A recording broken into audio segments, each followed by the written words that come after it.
Hello everyone and welcome to my channel, and today I'll be reading a multi-character listener by me. So let's get into it. Venti.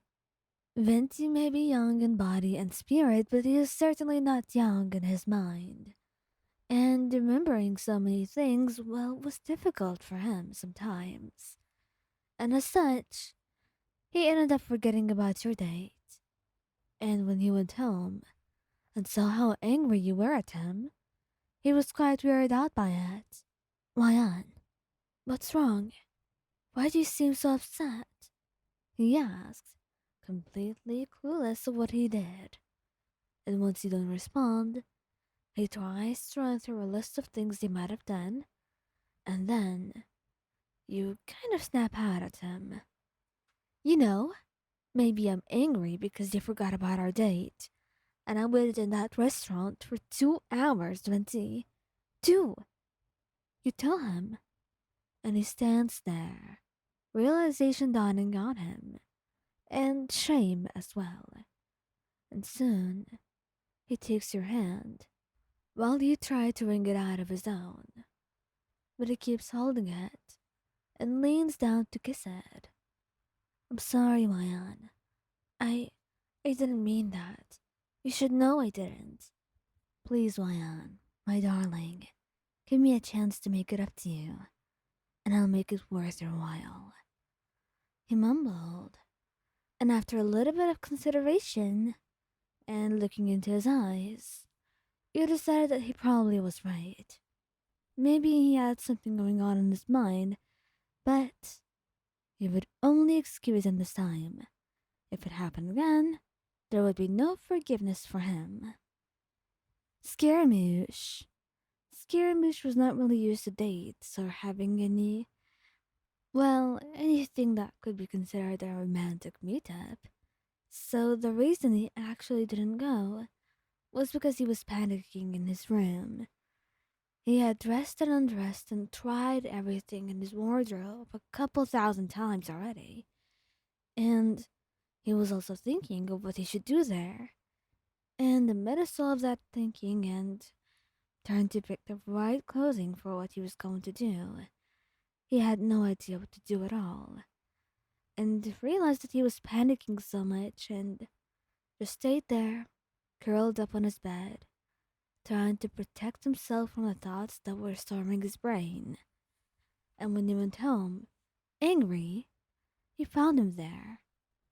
And it felt like all of a sudden he was realizing that maybe he had missed your date. He got up immediately and went over to your side. Lion, please listen to me, darling. I didn't mean it.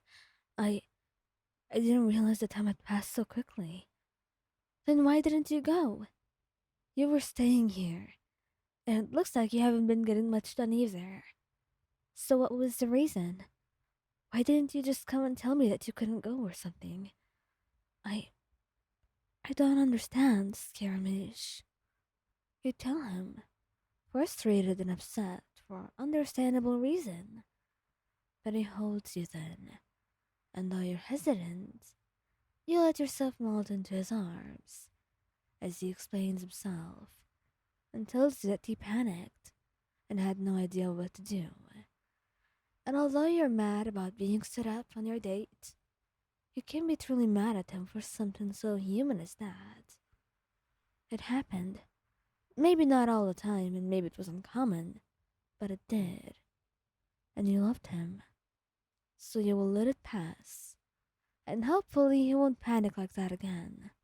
Because next time, and on your next date, you'll be with him, and you will help him stay confident and reassured throughout it all. Xiao. Xiao had missed your date because he was fighting someone. A couple of treasure hoarders, in fact, not just one person. And, well, it had taken a lot longer because they were sneaky about where they went and what they hid as well. And after fighting with them, he had to get the stuff that they stole back to their owners. And so, time had passed, and it seems like you had forgotten about your date completely. When you went home, You were already there, but he knew he didn't forget about your date. From the guilty look on his face and the flowers on his hands, and a box as well. But before you could say anything, he bowed down before you and laid the flowers at your feet, along with the gift as well. I'm sorry, my darling. I'm sorry, Ryan. I truly am. Forgive me, please. I had some matters to deal with, and I couldn't come in time. But I promise. Oh, it's fine then.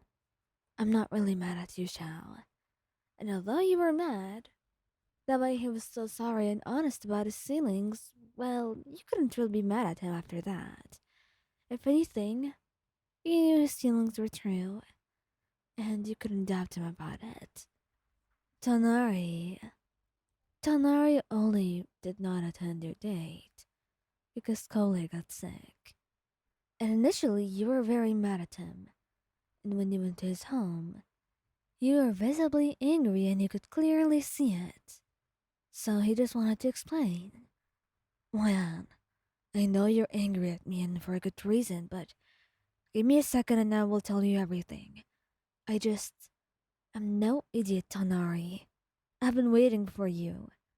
And if you wanted to cancel our date, why didn't you tell me? Well, look, it was an emergency. I woke up and Colleen had a fever and she couldn't move. I was worried about her. And I'm her caretaker. You know that. I couldn't just leave her at home like this or leave her with anyone else. I'm sure you understand, Wayan.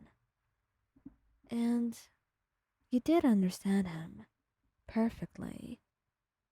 Oh, I'm sorry. I had no idea. I know you didn't. I don't blame you for being angry. But I hope you can understand this. It's alright, Tighnari. I'm not mad at you anymore. I'm sorry. I rushed to conclusions. I should have listened and heard you out. You say, blushing a little bit out of embarrassment, but he gives you a soft kiss, telling you it's just fine, and misunderstandings are bound to happen with any relationship. He was just happy that the two of you were able to resolve things quickly.